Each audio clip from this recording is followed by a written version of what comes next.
Look at her over there, standing in a room like this, pretending she belongs. Some women get lucky one time in their lives and spend the next 20 years dressing it up as if they earned it. That was the first thing I heard my ex-husband say when he saw me walk into that ballroom.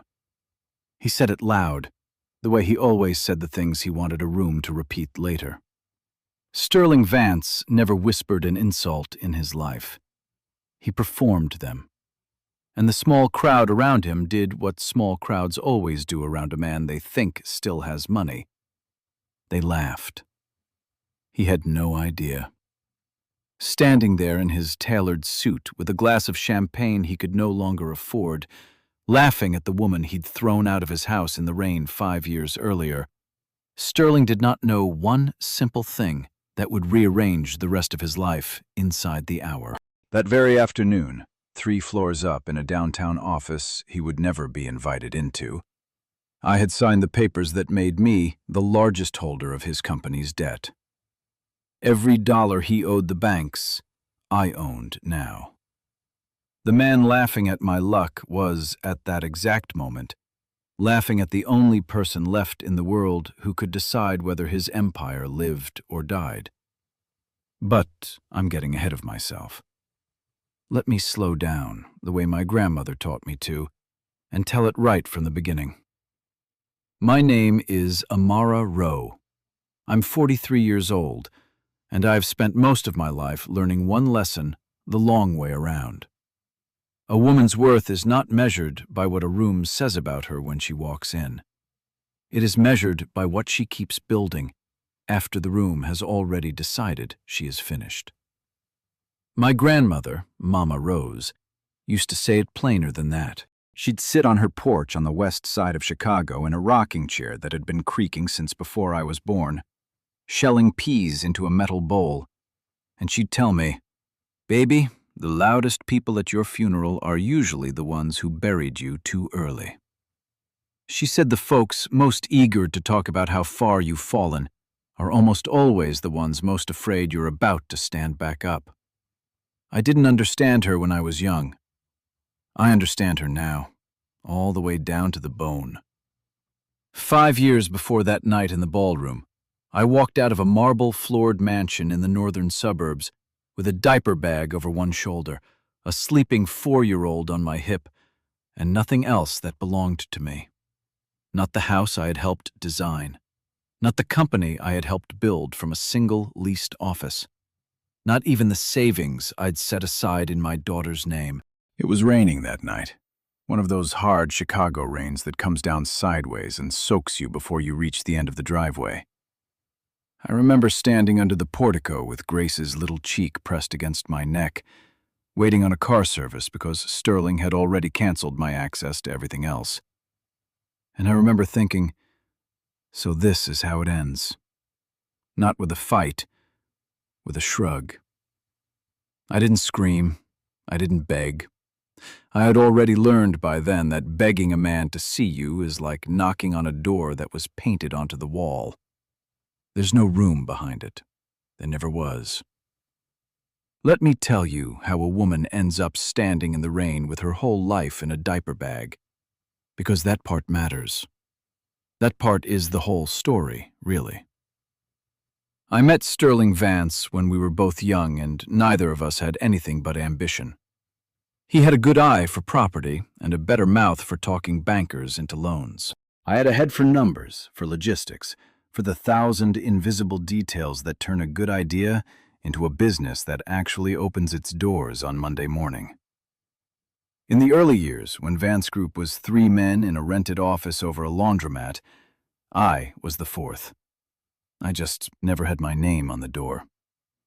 I did the payroll he forgot. I found the vendors who wouldn't cheat us.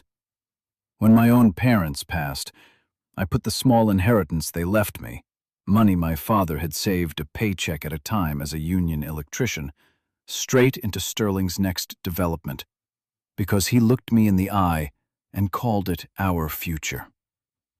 I believed him. That was my first mistake, and I made it out of love, which is the only excuse I've ever fully accepted from myself. For a while it worked. The company grew. The towers went up. Sterling's name started appearing in the business pages, and he learned to like the sound of it enough to start believing he'd built it all alone. That's a quiet kind of change in a man. You don't notice it happening. One year he's asking your opinion, the next year he's tolerating it. And by the third year, he's explaining to a room full of people, with you standing right there, that success like this takes a certain kind of vision that most people simply don't have. He'd say, "most people," while looking somewhere just past my shoulder. I told myself I was being sensitive. I told myself a lot of things back then. Grace was born the same spring the company crossed into real money. And somewhere in the exhaustion of new motherhood, I stopped noticing the meetings I was no longer invited to, the accounts I no longer had passwords for, the lawyers who now worked only for Sterling and never for us. I trusted my husband with the paperwork the way you trust a bridge you've crossed 1,000 times. You never think to check whether someone has been loosening the bolts underneath you the whole while. The night it finally came apart, he didn't even do it privately. There was a party. There was always a party.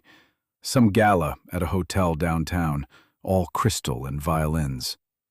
I went, tired and glad to be there, and I watched my husband walk in with a woman named Regina on his arm and introduce her to a room full of people who already knew. He told a small crowd, loud enough for me to hear, that a man in his position needed a partner who could keep up, that some women were built for the climb and some were built for the kitchen. And everyone laughed the way people laugh when they're afraid not to. Then he had his lawyer hand me an envelope. Right there, next to the champagne fountain.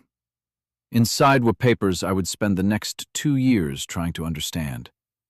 I found out slowly, the way you find out about most terrible things, one cold fact at a time. Somewhere in the years I'd been trusting him, my signature had ended up on a transfer document I had never signed, handing my shares in the company to a holding entity I'd never heard of. There was a file, a thick one, built quietly by a lawyer and a doctor, who both took his money, describing me as unstable, unfit, unreliable. None of it was true. All of it was notarized. My daughter's savings, the little trust my own father's money had seeded, had been moved into a shell company with a name that meant nothing, tucked so far inside the business that even the accountants couldn't follow it. And the debt, the family debt Sterling had run up on properties that were quietly failing, had been buried under my father's name, in a way that meant the old man died believing he had ruined us, when the truth was the other way around entirely. My father passed thinking he'd failed his family. I will carry that for the rest of my life. Not with rage. Rage is a poor tenant. Let it stay too long, and it stops paying rent and starts tearing up the walls. I carry it as a debt of my own, one I intended to pay back in full, the honest way. So there I was, 38 years old, a daughter to raise, no money, no name, and a whole city full of people who decided over cocktails that I was the woman who couldn't keep up. Here is the part I need you to sit with for a minute before we go any further, because it's the part everyone skips. I didn't disappear. Some folks mistake a quiet woman for a broken one. They are not the same thing. They have never been the same thing. The first night, Grace and I had nowhere to go. The car service dropped us near a corner on the south side, where I still knew a few faces, and the rain was still coming down, and I stood under the awning of a little diner with my sleeping daughter, trying to figure out my next hour, never mind my next year. A man came out from behind the counter. I found out later his name was Elias Monroe, and that he'd owned that diner for 20 years, and he didn't ask me a single question I couldn't afford to answer. He just held the door open and said, "It's warm in here and the coffee's already made." He set Grace down in a booth with a folded coat under her head. He didn't ask where my husband was. He didn't ask what I'd done to end up out in the rain in a good dress with a baby and no bag. He just made room. I've thought about that 1,000 times since. The whole world was busy measuring what I'd lost, and one man in a paper hat measured what I still needed. There's a difference between those two kinds of people, and it took me most of my life to learn how to tell them apart. I'm not going to pretend the years that followed were easy. They weren't. I want to tell you that a lot, because I know some of you watching have stood in your own version of that rain, and the last thing you need is a story that skips the hard part and jumps straight to the ballroom. So let me stay in the hard part a while. I started over the only way I knew how. Small. I got a job in a warehouse on the far south side, tracking freight. The same invisible work I'd done for Sterling for free for 15 years. Except now somebody was paying me for it, and I was learning the whole trade from the bottom of it, which is the only place you ever really learn anything. I moved Grace and me into 2 rooms above a hardware store. I clipped coupons. I fixed the leak under the sink myself with a wrench Elias lent me and never asked back. And on Sundays, when I had a spare hour, I'd sit at a card table with a spiral notebook and sketch out a business nobody had asked me to build. Because I understood something about freight that most people never bother to learn. I understood that the whole modern world runs on the boring, unglamorous problem of getting a thing from where it is to where it needs to be, on time, without breaking, at a price a small business can survive. And I understood that the big companies did it carelessly, and the small ones couldn't do it at all, and that there was a gap in the middle wide enough to drive a truck through. So, I drove a truck through it. 1 truck, then 2. I named the company Rowe Freight after my father, because it was his money that had started my first business, and I was going to make sure his name meant something honest before I was done. It took years. I want to be truthful about that. It was not a montage. It was 5 in the morning, and it was cracked hands, and it was Grace doing her homework on a folding table in the corner of a leased warehouse, while I argued with a fuel supplier on the phone. It was Elias closing his diner early on the bad nights and driving out just to sit with us and say nothing, because he'd figured out early that I didn't need advice. I needed a person who'd stay in the room. He never once asked me to prove I was worth staying for. That's the thing I want you to hear. Every man before him had made me audition for my own worth. Elias just decided I had it, and then he acted accordingly, day after ordinary day, until I finally believed him. Rowe Freight grew. Then it grew faster. Then it stopped being a freight company and started being a logistics network, and then a supply group. And one gray morning about 4 years in, a lawyer I'd hired called to tell me, in the careful voice lawyers use, that I was worth more money than my father had earned in his entire life 100 times over. I remember I said thank you, and I hung up, and I went back to loading a truck because there was a shipment due in Cleveland, and it wasn't going to load itself. I have never once, from that day to this one, told a room how much I'm worth. Some truths don't need volume. They just need time. Along the way, I found Deborah Vaughn again, or she found me. Deborah and I had gone to college together, back before either of us knew what the world was going to charge us for being smart women. She'd become a forensic accountant, the kind of person whose entire job is following money through the tunnels people dig to hide it. She was the one who, years after my divorce, got hired to comb through Vance Group's books when the company first started sinking. And she was the one who called me one night, quiet and careful, and said, "Amara, I found your signature on something you never would have signed. And I found where your daughter's money went. I've been keeping copies, I didn't know if you'd ever want them. I told her to keep keeping them. I told her the day might come. I didn't know yet that the day had a date on it, and that it was closer than either of us thought. Because here's what I hadn't been paying attention to, out there in my warehouses. Sterling Vance was drowning. It happened slower to men like him than it should, because a name buys you time that a bank account no longer can.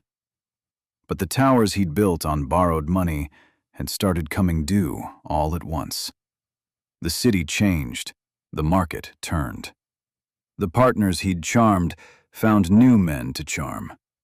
Regina, the woman he'd introduced to that ballroom 5 years earlier as the partner who could keep up, she kept up right until the money ran low. And then she kept going right out the door, the way that kind of loyalty always does. His friends found reasons to be busy, and Vance Group, the empire he'd carved my name out of, was now worth less than the debt it owed. Which meant somebody was going to be able to buy that debt. Which meant somebody was going to be able to decide, holding all those loans in one hand, whether Sterling Vance got to keep pretending, or whether the pretending was finally over. I want to be honest with you about the moment I decided to be that somebody, because I've thought hard about it, and I don't want you thinking it was revenge. It wasn't. Revenge is loud, and it burns hot, and it burns out. And I'd spent 5 years building something that ran on a cooler, steadier kind of fuel than that. When my advisors first brought me the Vance Group distressed debt as an investment, not knowing, of course, what that name meant to me, I sat with it a long time. And what I finally understood was this. My father's money was still in there somewhere. My daughter's trust was still buried in that shell company. The lie that had killed a good old man's peace of mind was still sitting in those files, notarized, gathering dust. I wasn't buying an empire. I was buying back the only thing that had ever really been stolen from me. The truth. Everything else was just paperwork. So I signed. Quietly. Through a fund with a name that meant nothing, the same way Sterling had once hidden things from me. I did not send a letter. I did not call a reporter. I simply became, on a gray Thursday afternoon, the person who owned every dollar Sterling Vance owed the world. 2 days later, there was a charity gala. I need to tell you about this charity, because it's part of how the whole night came apart. For 4 years, quietly, I had been the anonymous benefactor behind a foundation that helped women get back on their feet after they'd lost everything in a divorce. Women in exactly the reign I'd once stood in, with exactly the babies I'd once carried. I never put my name on it, not on a plaque, not on a program, not on a single wall. Deborah handled the funding through a trust so that even the board didn't know who signed the checks. I did it because a woman named Amara had once needed a warm diner and a folded coat, and I'd promised myself, sitting in that booth, that if I ever had anything to give, I'd give it the same way it had been given to me, without a bill attached. The gala that year was at a hotel downtown, the kind with gold in the ceiling and a jazz trio playing low near the elevators. I almost didn't go. But Deborah pushed me, the way old friends do. "You've spent 5 years building this in silence," she said. "Come stand in the room once, not to prove anything, just to see what you built." So I put on a deep blue gown, plain and good, no statement in it, and I went. Elias couldn't come until later. The diner doesn't close itself on a Saturday. And Grace, 9 years old now and far too smart, was home with a sitter and a stack of library books. So I walked in alone. And the first face I saw was Sterling's. He looked older. Money leaving a man ages him in a way you can see across a room. But the mouth hadn't changed. The performance hadn't changed. He was standing with a small cluster of people who still thought he mattered, and when he spotted me, he did what he had always done. He said it loud. "Look at her over there," he said, "standing in a room like this, pretending she belongs." A few people laughed. I let it land and pass through me without taking root. I'd had 5 years of practice. "Amara Rowe," he went on, tasting my name like it amused him. "Still driving trucks, are we? I heard you started some little hauling company. That's sweet. Somebody has to move the boxes for the rest of us." He turned to his little circle, gathering them the way he always did before the real cut. "You know, I always told her she wasn't built for this kind of room. No hard feelings, sweetheart. Some people get lucky one time and spend the rest of their lives dressing it up like they earned it." I looked at him, calm and steady, and I noticed, the way you notice weather changing, that I felt almost nothing. Not the old sting, not the wish to cut him back. Just a quiet, factual stillness, like standing in a house you used to live in and realizing the rooms are smaller than you remembered. "Hello, Sterling," is all I said. There was a man standing near him I didn't know, tall, gray at the temples, a lawyer's careful eyes. He wasn't laughing with the others. He was looking at me the way a man looks at a number he's trying to solve without letting anyone see him working. His name, I'd learned shortly, was Warren, and he was counsel for the bank. The very bank whose debt had passed into my hands 2 days before. He knew who had bought it. He just hadn't known, until that second, what she looked like, or that the man mocking her had once been married to her. I watched the arithmetic move behind his eyes, and I watched him go very quiet, the way a man does when he realizes he's about to witness something he'd rather not be standing this close to. Sterling didn't notice any of that. He was still performing. "So, what brings you out tonight?" he asked, magnanimous now, the way men get when they think they've already won. "Come to see how the real players live? I'm on the host committee, you know. This is my kind of evening." I let that sit a beat. Then I said, gently, because it was true and not because I wanted to wound him, "You should slow down, Sterling. You're about to say something you can't take back." He laughed. "Slow down? Amara, I have nothing to slow down for. I've got my whole life in order." Which was, I understood in that moment, exactly the kind of thing a man says when the floor has already started tilting under him and he hasn't let himself feel it yet. Now, while he talked, my mind did something I hadn't invited it to do. It went back to the rain. It went back to standing under that portico with Grace asleep on my shoulder, watching this same man decide with a shrug that I was finished. It went back to my father dying in a hospital bed, believing he'd failed the people he loved, when the failure had never once been his. It went back to a spiral notebook on a card table, and a leased warehouse at 5 in the morning, and a diner owner who'd held a door open for a stranger in the rain. 5 years of quiet, ordinary mornings, none of which anyone had been watching, all of which had somehow added up to the woman standing in a blue dress that Sterling Vance was, at that very moment, calling lucky. I understood then that his cruelty wasn't really about me.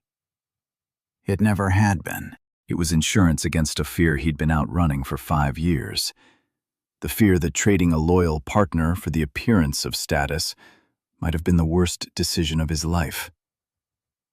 Mocking me in front of a room that still remembered our marriage wasn't confidence. It was a man trying to convince himself out loud, using an audience as a mirror. And I felt, standing there, something close to pity. Not for the man who'd humiliated me by the champagne fountain 5 years ago. For the man in front of me now, who still hadn't realized how much he didn't know. Because across the room, Deborah had just walked in. and she was carrying a slim leather folder under her arm, and she had caught my eye, and she was asking me a silent question, and I gave her the smallest nod in the world. Some doors, once you finally decide to open them, don't close quietly behind you. They come off the hinges entirely. The lights shifted for the evening's program.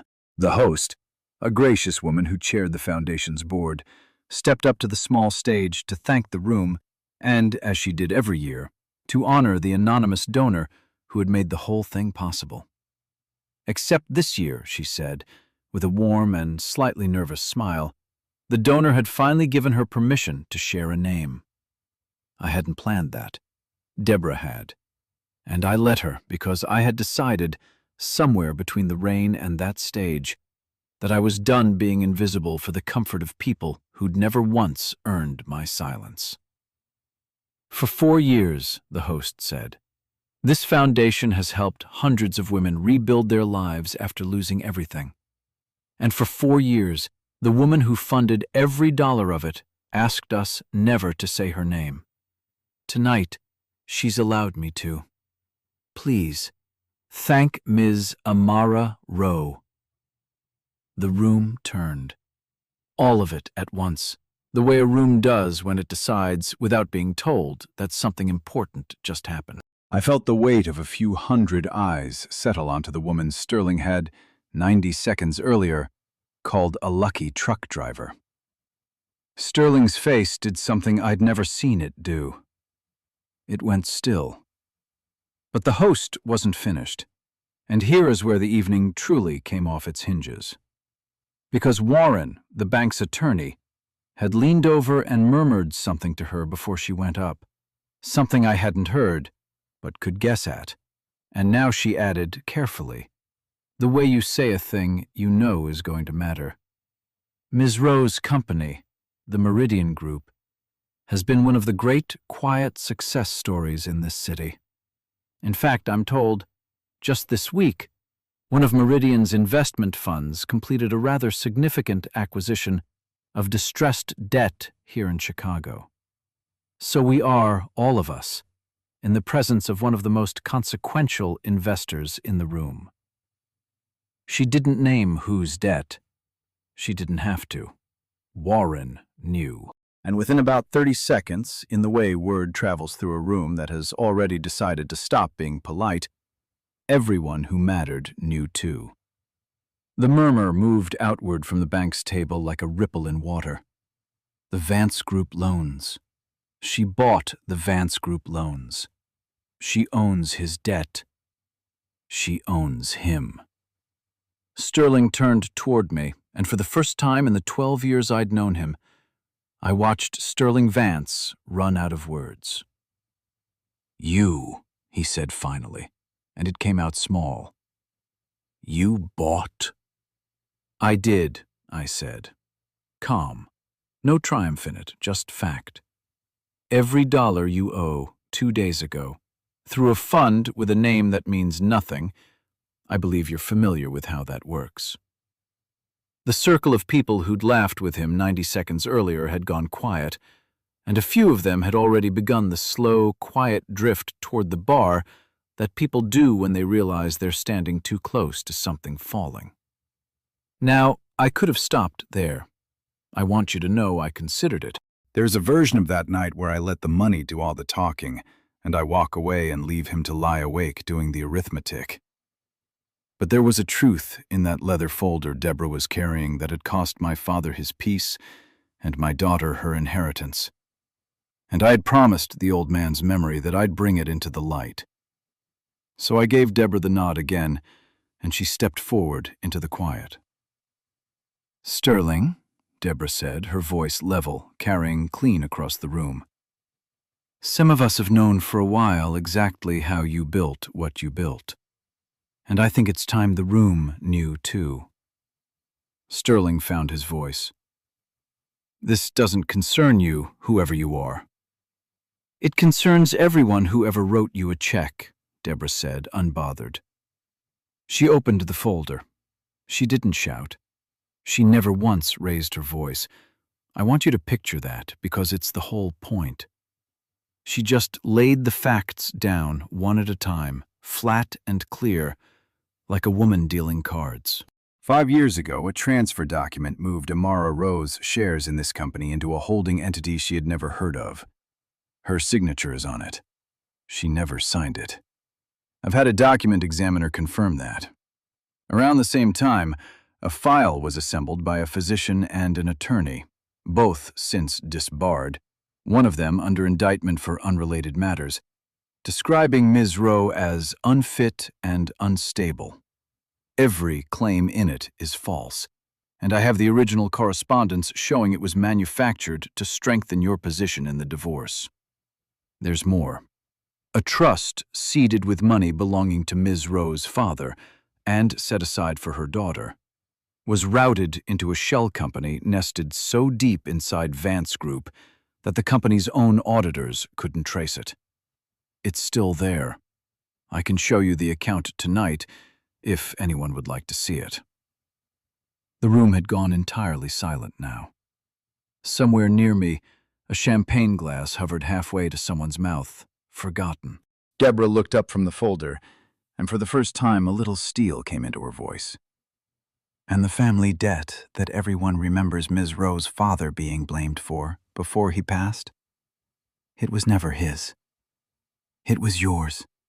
You buried it under an old man's name to protect the picture of yourself you liked to see in the paper. He died believing he'd ruined his own daughter. He didn't. You did that. And then you let him carry it. I don't remember deciding to look at Sterling. I just found that I was. And what I saw on his face wasn't the face of a man planning a defense. It was the face of a man watching a room he'd spent his whole life performing for finally see him clearly, all at once, with nothing left to perform behind. He tried anyway. Men like him always try. This is a smear, he said, turning to the thinning crowd. She's angry. She's always been angry. You can't believe. I can, actually, said a voice. And it surprised me, because it was Warren, the bank's own attorney, the man who'd spent the evening measuring me. I've seen the file too, Sterling. My firm flagged the shell entity 6 months ago. We just couldn't prove intent. He gave a small, tired shrug, the shrug of a man deciding, in real time, which side of a collapse he wanted to be standing on. I think we can now. That was the moment the last of them drifted away from him. It's a strange thing to watch. A man surrounded, and then a man alone, and only a few feet of ballroom carpet between the two, crossed in under a minute. Sterling looked at me. Just me now. And the performance was gone, and what was left underneath it was smaller and older and afraid. Amara, he said. And then, God help him, he did the thing I'd known he would do, because I'd watched him do a version of it to every person who'd ever had something he needed.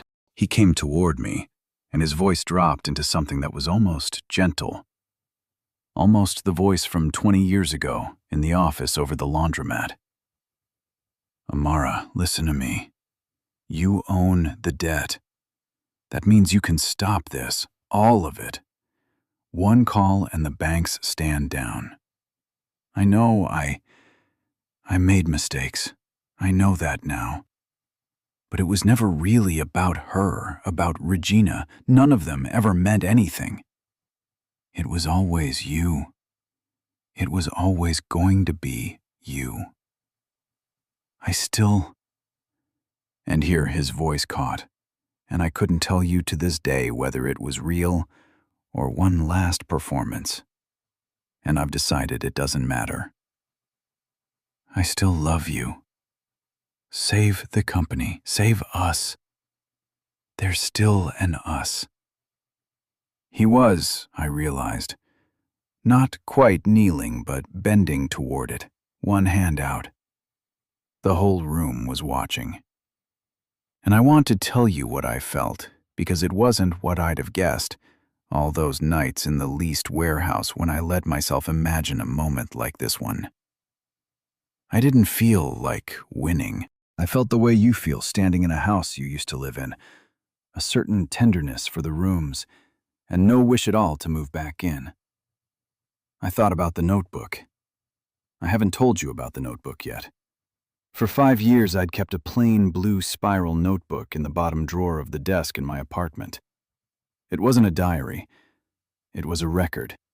Every promise Sterling had broken, every dollar of mine that had gone missing, every cruelty I'd been told I was imagining. I wrote them down, dated, in my own hand. I didn't keep it to use against him someday, though it happened to be useful. I kept it so I would never again mistake his voice for the truth. On the nights I was closest to giving up on myself, I'd take it out and read a page, not for the sting of it, but for the reminder. Never again. It made sure I never once in 5 hard years confused what he'd said about me for what was actually so. And standing there with Sterling half bent toward me, asking me to save him, asking me to believe there was still an us, I understood that I finally didn't need the notebook anymore, because I could hear his voice, and it no longer had any power to become my own. "Sterling," I said, and I made sure it was quiet and steady and free of anything sharp, because the truth doesn't need a knife to do its work. 5 years ago, you took nearly everything I had. The company, the money, my father's good name. You even took the version of me that believed she had to earn the right to be treated well. I paused. But you forgot one thing. You could never take the mother out of me. And a mother doesn't burn down a house she can hand to her daughter. I turned, not to him, but to Deborah and to Warren. "I'm not calling the banks off," I said, so the room could hear it. "But I'm not here for revenge either. The debt goes to a receiver. The company gets wound down honestly, with every creditor paid what they're owed and every worker given proper notice. Most of them had no idea what was happening at the top, and they shouldn't lose their footing over it. The trust that belongs to my daughter gets returned to her, with interest, tonight. And these," I nodded at the folder in Deborah's hands, "go to the state's attorney in the morning, not because I need to punish you, Sterling. Because a physician and a lawyer helped you lie a woman out of her own life, and the next woman they'd have done it to deserves better than my silence." He was fully kneeling now on the gold carpet, and I felt no lift in it, just a settled kind of stillness. There is a version of justice that shouts, and there is a version that simply stands still while the truth does the work. I'd spent 5 years learning the difference between the two. I didn't wait around for the rest of it. I've watched enough weather to know that once the sky decides to open, you don't need to stand outside counting the raindrops. I found Deborah's hand, and I squeezed it once, and I said, "You said it exactly when it needed saying, not a minute before." And I turned to go. Behind me, I heard Sterling's voice, thin now, stripped of every ounce of the performance it had carried for 20 years. "Amara, wait. Please, just wait." I didn't turn around. Elias was standing near the coat check when I came out. He'd closed the diner early after all. He was in his good jacket, the one he only wore when it mattered, holding my coat over his arm and looking little out of place among the crystal. And I've never in my life been so glad to see a person. He didn't ask me how it went. He looked at my face and read it the way he'd read my face in the rain 5 years before, and he just said, "You hungry? I've got the griddle warm at the place." Grace texted. "She wants pancakes for dinner, and she says it's not up for debate." I laughed. It came out of me before I knew it was coming, the first real laugh in what felt like a very long time. "Pancakes for dinner," I said. "That sounds about right." We walked out of that hotel into a clear October night, the wind coming soft off the lake, the streetlights blurring gold on the wet pavement of Michigan Avenue. He opened the car door for me the way he always did, and we drove south, back toward the neighborhood, toward the diner, toward my daughter. Neither of us said much for a while. Some silences don't need filling. They're already whole on their own. Somewhere near Roosevelt Road, my phone buzzed once. A number I hadn't saved but knew on sight. Sterling. "I'm sorry for tonight, for all of it. I know it's too late." I looked at it a moment, at a red light, the wipers ticking once across a windshield that didn't need it. Then I set the phone face down in the cup holder. Some doors you don't need to slam. You can just let them ease shut on their own weight. And that's its own kind of answer. Elias glanced over, not asking, just present. "You don't have to answer that tonight," he said. "Or ever." "I know," I said. And I meant it. At the diner, Grace was in our regular booth with a coloring book and the fierce concentration of a 9-year-old who has been promised pancakes. She looked up when the bell over the door rang, and her whole face opened, the way children's faces do, before the world teaches them to guard it. "Mama, Elias said pancakes, with the chocolate chips!" And I slid into that cracked vinyl booth, the same one Elias had laid me down to rest in 5 years before, when I had nothing but her, and I thought, This is the thing Sterling never understood was worth anything. This booth, this child, this man at the griddle who never once made me prove I deserved to be fed. Later that night, after Grace was asleep, Elias and I sat at the counter with the closed sign turned to the street and the coffee going lukewarm. And he asked me the only question he'd ever really asked about it all. "That notebook," he said, "the blue one in your desk drawer. You've had it as long as I've known you." He wasn't accusing, he was just wondering the way he did. "You gonna keep it now? After tonight?" I thought about it honestly before I answered. "No," I said at last. "I think I finally don't need it anymore. I kept it so I wouldn't forget who I used to let define me. But I don't hear his voice when I read it now. I just hear mine, telling that scared young woman to hold on. I think I can let her rest." He nodded slow and reached over and covered my hand with his, and didn't say a word, because he'd figured out long ago that I never needed advice. I needed a person who'd stay in the room. And he'd been staying in the room for 5 years. The next morning, I stood out on the small back porch of the house we'd finally bought together. A plain brick 2-flat on a quiet street, with a cup of coffee going cold in my hand, and the pale, washed-out gray that Chicago does so well in October, hanging over the trees. Grace was inside, arguing cheerfully with the toaster. And I thought about all of it. The rain, the notebook, the warehouse at 5 in the morning, my father dying with a lie on his conscience that was never his to carry. I did not feel triumphant. That surprised me, and then it didn't. The biggest thing that had happened the night before wasn't Sterling on his knees, or the debt, or the folder full of proof.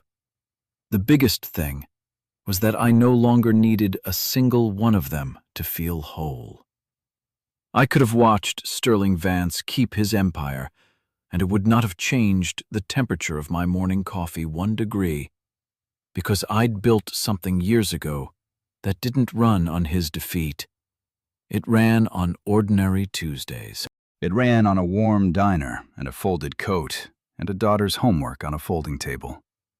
It ran on a promise I made in a booth in the rain and kept, one unglamorous morning at a time, long after anyone had stopped watching to see whether I would. Elias came out with a second cup, even though I already had one going cold, and he stood next to me the way he does. And after a while, I said the thing I'd been circling for years without quite landing on it.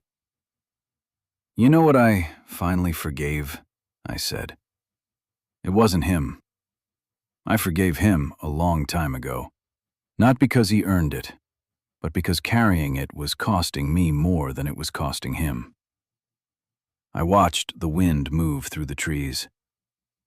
What I couldn't forgive, until last night, was the woman who used to believe she had to earn the right to be loved. The one standing in the rain, thinking wet shoes and an empty bag were the price of being worth something. I don't owe anybody proof anymore. Not him, not that ballroom, not even her. Elias leaned his shoulder against mine, and we stood there a long while, the coffee going lukewarm in our hands, and neither of us felt any need to fill the quiet. Later that week, I heard, secondhand, that Regina had surfaced somewhere, and that Sterling's remaining friends had scattered, and that the state's attorney had, in fact, opened a file. I heard it the way you hear about weather in a city 3 miles away. It didn't reach me. It didn't need to. I had a daughter to raise and a company to run, and a man who remembered that Grace was allergic to walnuts and stood behind me when I was tired, and had never once, in 5 years, asked me to be anything other than exactly what I already was. I let the notebook go that Saturday, not in anger, not as a symbol for anyone else to witness, but quietly, the way I've done most things that actually mattered. I sat at the kitchen table, a second-hand oak table with a water ring near the edge that Grace says gives it character, and I read the last page one more time, and then I closed it, and I set it in the recycling bin under the coffee grounds where nobody would ever think to look, which felt about right. Some chapters don't need a dramatic close. They just need you to stop turning back to reread them. My grandmother Mama Rose used to say, from that creaking chair on her porch, that a woman's worth lives in what she builds when nobody's watching. I spent 5 years testing whether that was true, half hoping it wasn't, because the version where the ballroom hands you your worth is so much faster. Sitting at that steady oak table with my daughter's homework spread out across it, I finally believed the old woman all the way through, not as a saying anymore, but as something I had lived. Some folks mistake a quiet woman for a broken one. They have never once been the same thing.